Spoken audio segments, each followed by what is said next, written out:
Welcome to the Put on Waivers Media Group, home of the Put on Raiders podcast and the Student Body Right podcast. This is your place for the best breakdowns and the best insight for those who fight on and bleed silver and black. Now, here are your hosts, Dwayne Douglas and Ryan Holmes.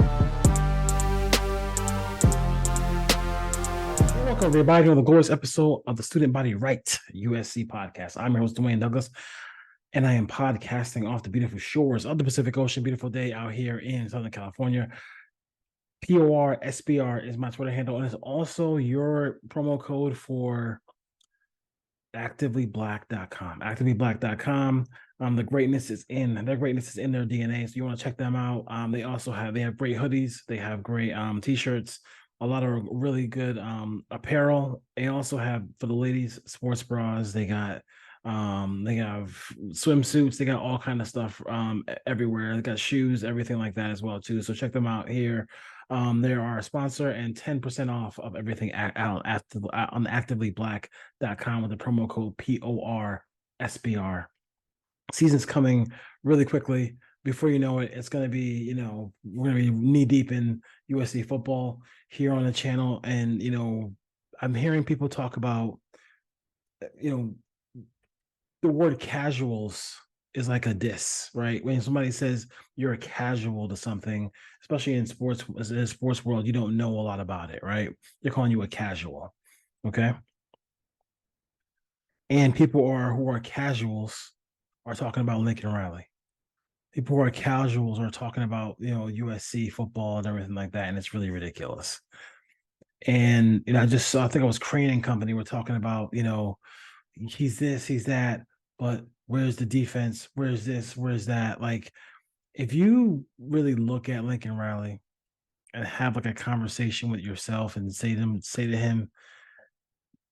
yourself, let's just be really ridiculously impressed with what he's done in a short period of time at USC.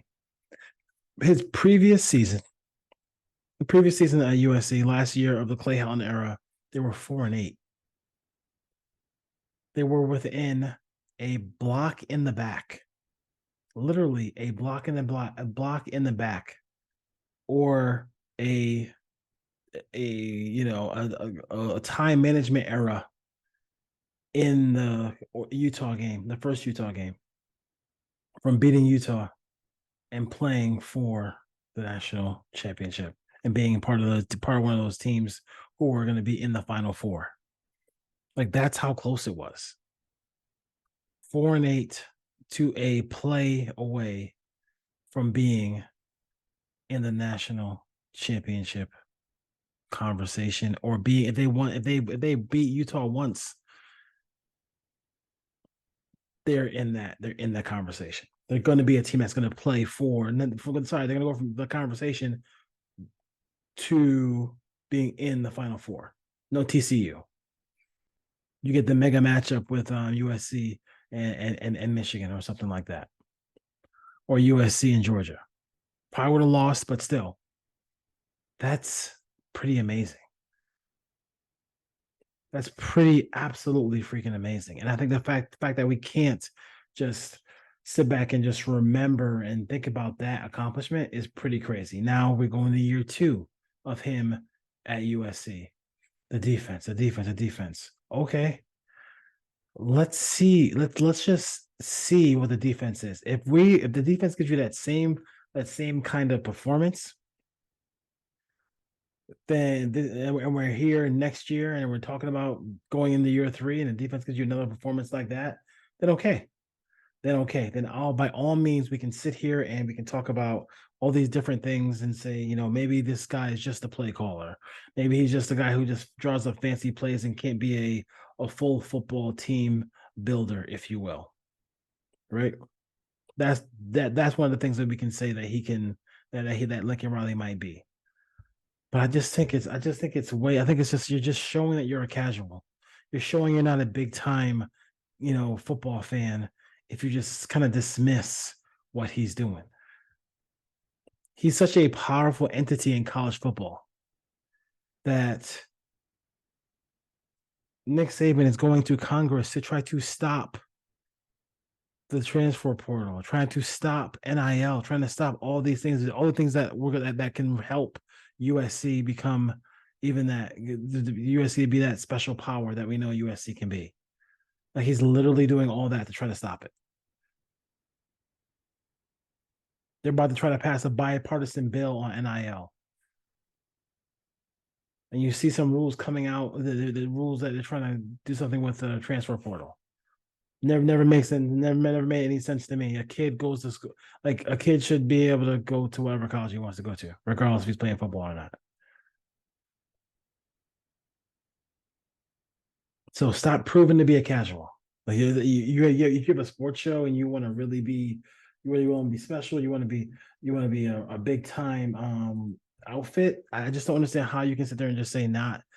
I'm not saying he's the best coach and God ever created, but like he's quite the leader. He's a guy who's done some really some special things. Now you can't be one of these teams who just says, "Hey, oh my God, he didn't win a championship, so he stinks." Like that's the attitude that we have now. Oh yeah, he didn't win a championship, so he stinks. That's not. I mean, that's not reality. That's not reality. You know, he does need to get there. Like I'm not gonna sit there and say he doesn't need to get there, right? But I do think they're going in the right direction. I do think they have the talent to do so, and they are a really good team.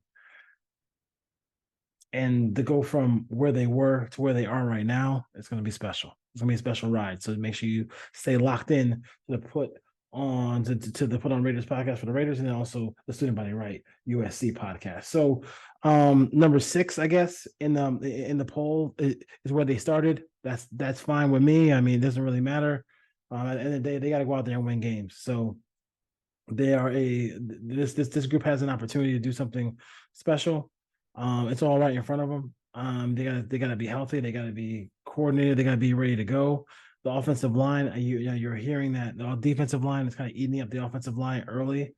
Okay, we'll see what happens as far as that goes. I'm not gonna throw that offensive line under the bus. I mean, they have to. Josh Henson will get that figured out. They know what they have to do. And they know the level of play. They gotta be sharp because number 13 is back there. And yes, he's elusive. He can make plays, but the last thing you want to do is be that guy, right? That guy who misses an assignment on the offensive line and ends up losing that quarterback. And we're looking at Mason. I'm looking at Mason.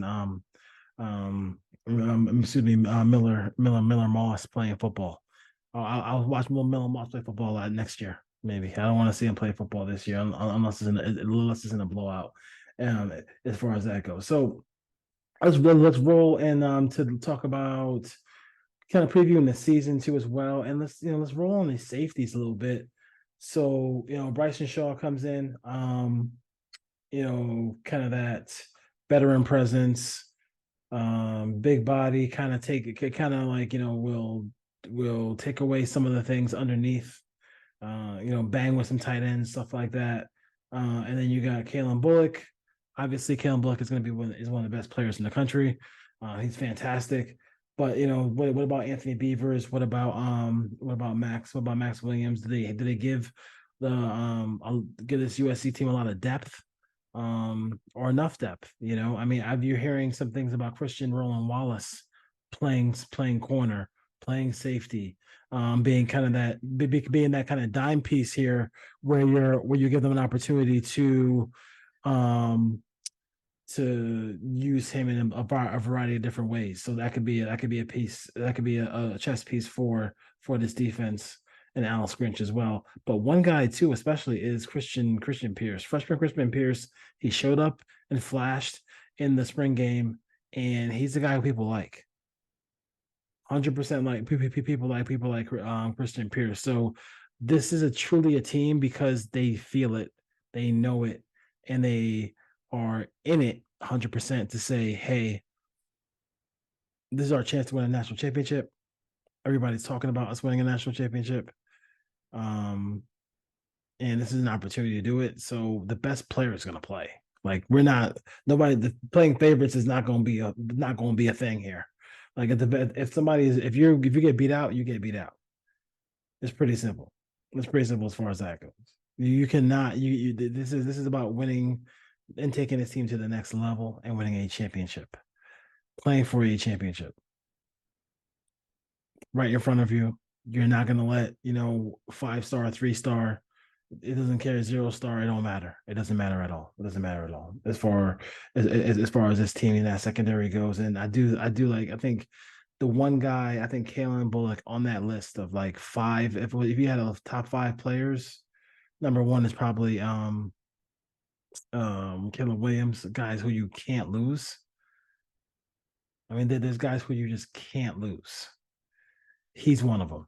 But Kalen Bullock is one of them. He is almost irreplaceable. But everybody else, like, hey, listen, any point, that competition is going to be there for you to actually win. To actually help the Trojans win. So you got to have that happen. And you can't be worried about where anybody's from or where they were recruited from or what class, what star rating they have. Last thing I want to hit up was, speaking of secondary, Dakota Fields was going to be part of that 2024 class. He recruited back to, I guess he went back to Oregon. Like, he was already on the fence about whether it was USC or Oregon. We kind of know that. I mean, we kind of knew that. If you followed it closely, you knew that it was always a little thing between there. So we'll see what happens. I mean, I think once the Big Ten thing happened, he could kind of use that to say, hey, I'm gonna go, and that's fine. I'm not gonna make a big deal about not gonna. He didn't really want to be here anyway. For USC doesn't have that NIL situation like a lot of other people. You see some people's NIL situations are falling apart. House of Victory is starting, and people are signing with them. So we'll see how they can continue to kind of build there. But him leaving is, you just have to kind of replace those holes, in your recruiting. You have to replace, you got to replace those holes. So they can replace those holes. It's going to be harder, but it is what it is. But I think this team has to kind of, at this point in the year, it's a loss, but you have to be ready for what's coming up next. And what's coming up next is the season with Caleb Williams and this offense that's going to be one of the best offenses in the nation. And then you also have to be ready for this defense that got to be improved. They have to be improved if they're going to compete with the Georgias, the Notre Dames, the Washingtons, the Oregons, and all those teams like that, and Utah, of course. All right. So we'll see what happens there with the Trojans. So Trojans talked a little about Lincoln Riley, a little bit about Dakota Fields. And then this safety room is looking interesting, especially with a guy by the name of Christian Roland Wallace, who has played corner but could play slot corner. He could play some safety for this team. Should be some interesting pieces here for Alex Grinch and company with the USC Trojans. All right, don't forget PORSBR for 10% off of activelyblack.com. So go to their website, go to their Twitter, go to their thread, go to their Instagram. They got really good stuff on there. So I just ordered my my Muhammad Ali hoodie. That looks tough. I can't wait to rock it on the show. So we'll see you next time here on the Student Body Right USC podcast. Fight on, folks.